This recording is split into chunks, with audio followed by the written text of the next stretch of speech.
Kidot Kinai Chicken Lisa de Nico Monma Bono. Happy Easter, Minglashi do Pascabwe Pibazelo Uzwa no Conseta Bare. Dineha, Dinyaniha, Yolinjine, Jimiato, Neyati Pibare. Kuda Jindwe. Mahani tu yemya lebe pibare. Wane jigwe jindi ne juruha. Say nere du mahokde. Jurudu dukha siye jima. Si jojin kayu bina. Miliama ati muipoa jin kayare dure pine. Diniago jurudu suyon la jare. Si buerwe o ein sun kwa yaradwe. The Bawa be Andre Dune, one Buswe Jindre ye, Pia Mundi Ogani Bido, that is she ne, Genodo Tweejo de Atanga, Dinyang the Gaga, Chaudomiago Pe Shalai, the King Yesu Shimyami, Genodo ye, Myolin Jihalebe, Shindan Nisebe Pibare. Una Pasca Boye Mingalazaga, Piana ye Eju de Mingalazagago, Monsignor Auguste, Minda Siaro, Atipime Siaroga, Latino Paduare, Januga, or Ramamu Yahamiji Jama Shide, Way the Kuma Bawea de Lube Kanzaya, Monsignor Augustinga. Mindaga Chindani Birana Latino Padware Kama, the low Yango Mujima Nijare Lure, the Loma Namale Hune today. The Bekisam Yenuaro, England Lupate, Bamano, Miamano Pate, Nale Jare, Akujaro, Piatkin Nezagane Pateka. Adiga Felix Kulpa. Can go ne a bit, Pioshwinzia go ne a bit low, so tare. What a bit you die can go ne Pioshwinzia, I will join a move. Celebiro. The Nyaha, a bit de Quelway or looked at Nyapchite. The Nyaha Critopia, a day can be the Shimbia Tamio Chain up she, Gong in a Mieji or Sessa Bere, Piane Lugopian Lebiro. Pile Pere Sure, Mingala Shire, Nyapchide Sure, the Mailego, Latino to do Patuajare, Nakajare. Namatin in air Piadikia, Jare, Mine, Sinjua Lagere, Judo, Rama Israel Lure, Saint Duka Kaningo, Popia Tare. Tara Piat Kinga, Nalure, Siye, Bimbanjingo, Namine, Troya Gu Juidango, Nachayare, Drogo Gedimbo, Nasinjua Larelo, Meso Gere, Mosego Kore, Milan Sere, Chomugani, Cridoye, Tuisune, Lawaka Dai, so Piat Kinga, Genodogo. Yakwe Pu Matabu Sura Amandiago, the Majanzaga, Tobo Piatabare, Piatakia, Say that we ye, Mudandigo, Jaramure, Pinde Kayare Durie, Say Jingo, Miende, Danyarine Pine Nide, Yama Biboma Jare, Mye Bauduigo, Piataki, Mimbare, Da. Pascaye Nenebia ve Pibare. Piatkin, Sian Doka Miazwa, Kaniare Lurigo, Lumiao Chenzi, Pema, Kosan Dabare. Genodo ye Piatkin, Luria Naje Muribo, that time needed Piama Hobabu. Goroha Lilu should be the now, a wagey man needed Piatkin le Mahobabu. Kuroha Mide leve Sintelare ဝမ်းနဲ့ပူဆွေးခြင်းတွေနဲ့ပရိပက္ခတွေထဲမှာတိုးဝင်ပြီးတဲ့နောက်လွတ်မြောက်ခြင်းတဲ့ငြိမ်းချမ်းခြင်းကိုယူဆောင်ပေးပါတယ်ဘလို့ပုံနဲ့ရောက်လာပါသလဲကျွန်တော်တို့နဲ့အတူရှိသောဖျားအမန်နျူယ်ယေရှုခရစ်တော်အားဖြင့်ရောက်ရှိလာပါတယ်ကိုရောဟာကျွန်တော်တို့လူတွေစီအလဲအပတ်ဖဲလာတာမဟုတ်ပါဘူးဒုက္ခဆင်းရဲနာကျင်မှုတွေခံစားဖို့ရောက်ရှိလာခြင်းဖြစ်ပါတယ်ယေရှုသခင်မျက်ရည်ကျတဲ့အခါမှာဘုရားသခင်လည်းပဲမျက်ရည်ကျတယ်ယေရှုသခင်သွေးချွေးစီးရတဲ့အခါမှာဘုရားသခင်လည်းပဲသွေးချွေးစီးရပါတယ်သခင်ယေရှုသစ္စာဖောက်ခံရတဲ့အခါမှာအားလုံးရဲ့စွန့်ပယ်စွန့်ပစ်ခြင်းကိုခံရတဲ့အခါမှာအရာအင်းနဲ့တပ်ဖြတ်ခံရတဲ့အခါမှာဘုရားသခင်ကိုရောတိုင်းကျွန်ုပ်ဤဘုရားကျွန်ုပ်ဤဘုရားကျွန်ုပ်ကိုအဘယ်ကြောင့်စွန့်ပစ်ထားပါသနည်းလို့အော်ဟစ်နေပါတယ်ဒုတိယချက်ကခရစ်တော်ဟာကျွန်တော်တို့ရဲ့ဒဏ်ရာဒဏ်ချက်တွေထဲဝင်လာတယ်ကျွန်တော်တို့ဖြတ်သန်းရတဲ့အခြေအနေကိုပြန်ကြည့်မယ်ဆိုလို့ရှိရင်ကျွန်တော်တို့ဟာအဆုံးမရှိတဲ့ကားတိုင်လမ်းကိုရှောက်နေရလေသလိုပါပဲလူတယောက်ကဘယ်လိုဆိုထားလဲဆိုလို့ရှိရင်မြန်မာပြည်ရဲ့ဝါတွင်းကာလဟာရက်ပေါင်း40ပဲမဟုတ်ပါဘူး365ရက်ကြာပါတယ်တဲ့ကျွန်တော်တို့ဘဝမှာတွေ့ဆုံရတဲ့အမျိုးမျိုးသောအခက်အခဲတွေကိုကျွန်တော်တို့နားမလည်ဘူးဒီဝါတွင်းကာလမှာခရစ်တော်ရဲ့ဒုက္ခဝေဒနာကိုကျွန်တော်တို့ထောက်ရှုစဉ်းစားခဲ့ကြတယ်ကျွန်တော်တို့လူသားတွေရဲ့ကြေကွဲခြင်းတွေထဲမှာခရစ်တော်ဟာတရားသူကြီးတူလို့မဟုတ်ဘဲနဲ့တရားရထားတဲ့ခီးဘော်တယောက်လိုအတူတူနေတယ်မုတ်ဆိုးမတူရဲ့အထီးကျန်ညတွေမှာကိုတော်ရှိနေတယ်ထွက်ပြေးနေရတဲ့ကလေးတွေနဲ့အတူတူပြေးလွှားနေတယ်သူနာပြုတွေသီလရှင်တွေရဲ့ဘေးမှာဒူးထောင်နေတယ်ဘာသာသူတွေကိုစွန့်ပစ်မသွားတဲ့သိုးထိန်ယဟန်တွေနဲ့အတူတူကိုတော်ရှိနေတယ်တဘာဝတရားကြီးကလည်းပဲဖြစ်အားပြင်းတဲ့ငလျင်ကြီးနဲ့ကျွန်တော်တို့ကိုဒုက္ခတွေပုံပေးလိုက်တဲ့အခါမှာတော့တေခြင်းနဲ့ဒုက္ခဆင်းရဲတွေဆိုတာကျွန်တော်တို့လူသားတွေနဲ့ခွဲခြားလို့မရနိုင်တဲ့အရာတစ်ခုအဖြစ်နဲ့မှတ်ယူကြပါတယ်ဒုတိယဖတ်ရှုရတဲ့ကျွန်တော်တို့တန်ပေါလုရောမဩဝါဒထဲမှာခရစ်တော်ရဲ့ဒုက္ခဆင်းရဲခြင်းနဲ့သေခြင်း၌ဆေးကြောခြင်းခံရတဲ့ကျွန်တော်တို့ဟာကိုရောရဲ့ရှင်ပြန်ထမြောက်ခြင်း၌လည်းပဲဆေးကြောခြင်းခံရကြမယ်လို့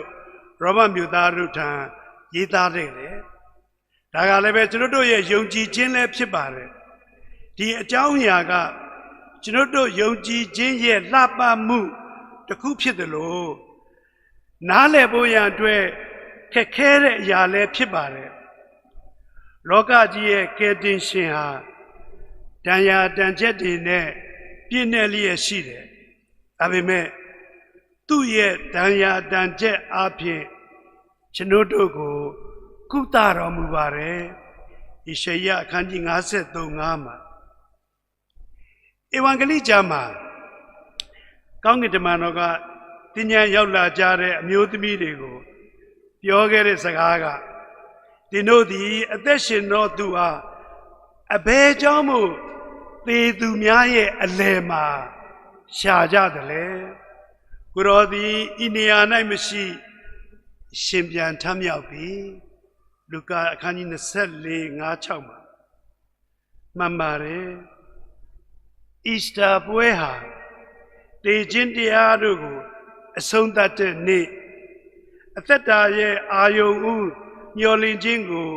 နိုးထလာတဲ့ရက်ဖြစ်ပါတယ်ခရစ်တော်ရဲ့ရှင်ပြန်ထမြောက်ခြင်းက တကိုးလက္ခဏာတစ်ခုပဲမဟုတ်ပါဘူးတော်လာရေးတစ်ခုလည်းပဲဆိုနိုင်ပါတယ်ကြောက်တုံးကြီးကတင်းကြိုင်းဝါကနေလိမ့်သွားတာမဟုတ်ဘူး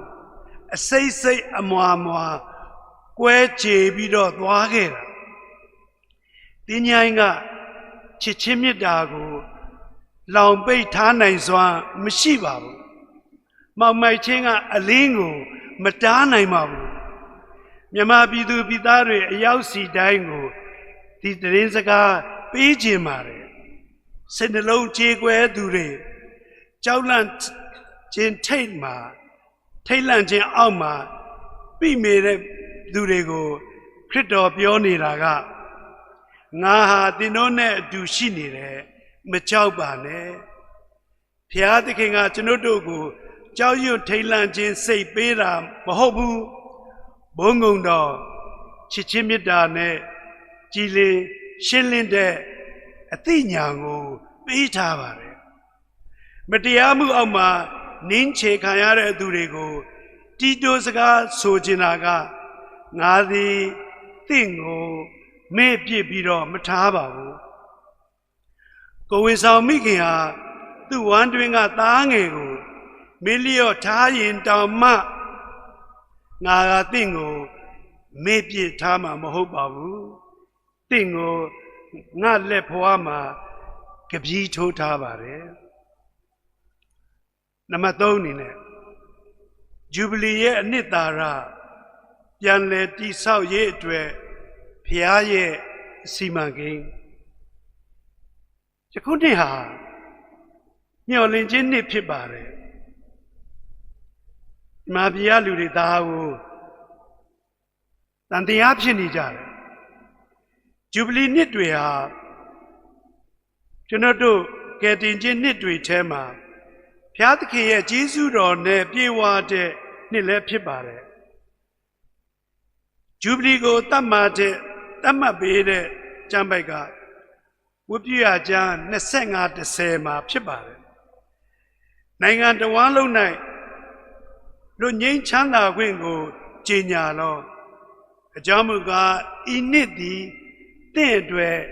ဂျူဘလီနှစ်ဖြစ်ပါတယ်ဂျူဘလီနှစ်ဆိုတာတကယ်အဖြစ်ဘုရားသခင်ကလူမှုရေးဥတီချက်တွေချမှတ်ကျင်းပစေတဲ့အထိမ်းအမှတ်ပွဲလည်းဖြစ်ပါတယ်ကျွေးမီတွေကိုလျှော်ပြစ်ရမယ်မြေကြီးကိုပြုပြင်ထိမ့်သိမ်းရမယ်ကျွန်းတွေကိုလွတ်လပ်ခွင့်ပေးရမယ်စားတဲ့အချက်တွေပါဝင်ပါတယ်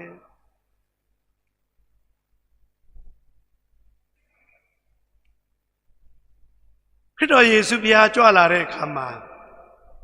ဂျူဘလီဆိုတာတတ်မှတ်တဲ့နှစ်ပဲမဟုတ်တော့ဘဲနဲ့ထာဝရပွဲတော်ဖြစ်ပါတယ်ရှင်လုကာ4:18မှာထာဝရဘုရားသခင်၏ဝိညာဉ်တော်သည်ငါအပေါ်၌ရှိ၏ထို့ကြောင့်ငါကိုစီလူဘိသိက်ပေးတော်မူ၍ဆင်းရဲသားတို့အားဝမ်းမြောက်စရာသတင်းကိုဟောပြောရန်၎င်းချုပ်နှောင်ခံရသူတို့အားလွတ်ငြိမ်းခြင်းကို၎င်းကြီးညာရန်မျက်စိမမြင်သောသူအားမျက်စိအလင်းကိုပေးရန်၎င်းဖိနှိပ်ခံရသူတို့အားကယ်တင်ရန်၎င်းထာဝရဘုရားသခင်၏ကျေးဇူးတော်နှင့်ကိုကြီးညာရန်၎င်းကိုတော်သည်ငါကိုဆေလွတ်တော်မူလို့ဖတ်ရတယ်ဒီစကား prophet လည်းဇာယီကပြောတဲ့စကားတွေမကရဘူးခရစ်တော်ကိုယ်တိုင်ပြောတဲ့စကားတွေမကရဘူးကျွန်တော်တို့ဒီမှာရှိတဲ့တူးစီသားသမီးတွေကိုထာဝရဘုရားသခင်ပြောတဲ့စကားဖြစ်ပါတယ်အဝေးမှာမစင်စားဘဲနဲ့ကိုယ့်အပေါ်မှာပြောတဲ့စကားဖြစ်တယ်ဆိုတာကျွန်တော်ယုံကြည်ကြရအောင်မြန်မာပြည်သူပြည်သားတွေများအတွက်ဂျူဘလီဆိုတာသတ်မှတ်ထားတဲ့နှစ်တစ်နှစ်မဟုတ်ပါဘူးခရစ်တော်ကိုယ်တိုင်ဖြစ်ပါတယ်ခရစ်တော်ကိုယ်တိုင်တရားမျှတခြင်းကိုပေါ်ထွက်လာစေမယ်ဆင်းရဲသားတွေကိုချီးမြှောက်မယ်ဖန်ဆင်းခံရတဲ့လောကတစ်ခုလုံးကိုပြန်လည်ပြီးတော့ပြင်ဆင်ဖြစ်ပါတယ်မျှော်လင့်ခြင်းဂျူဘလီမှာကျွန်တော်တို့ကြွေးကြော်နိုင်ကြပါလိမ့်မယ်ဖန်ချုပ်နှောင် ခံထားရတဲ့လူတွေဟာထာဝရချုပ်နှောင်ခြင်းခံရမှာမဟုတ်ပါဘူးနေ့တစ်နေ့မှာပဲလူ4000မကပဲနဲ့အားလုံးဟာချုပ်နှောင်ခြင်းကနေပြီးတော့လွတ်မှန်ဖြစ်ပါတယ်ဖိနှိပ်ခံရတဲ့သူတွေဟာထာဝရအတွက်ချိုးဖဲ့ခြင်းခံရမှာမဟုတ်ပါဘူးနောက်ဆုံးသူတွေဟာပထမဖြစ်ကြလိမ့်မယ်လူညံ့သိမ်မွေးတဲ့သူတွေဟာမြေကိုပိုင်ကြလိမ့်မယ်ဒီကြွေးကြော်သံတွေကစိတ်ကူးရင်တက်တက်မဟုတ်ပါဘူးရောက်ရှိလာတဲ့ကျွန်တော်တို့ရဲ့နိုင်ငံတော်ဖြစ်ပါတယ်ဒါဟာမြန်မာပြည်သူပြည်သားတွေအတွက်မျှော်လင့်ခြင်းဂျူဘလီဖြစ်ပါတယ်အသင်းတော်ဆိုတာမျှော်လင့်ခြင်းရဲ့လူတွေနဲ့ဤဆောက်ထားခြင်းဖြစ်ပါတယ်နံပါတ်4မှာရောမဩဝါဒခန်းကြီး87မှာခရစ်တော်ကိုသေခြင်းမှရှင်ပြန်ထမြောက်စေသောအရှင်၏ဝိညာဉ်တော်သည်တင်တို့၌ကိန်းဝတ်တော်မူလျင်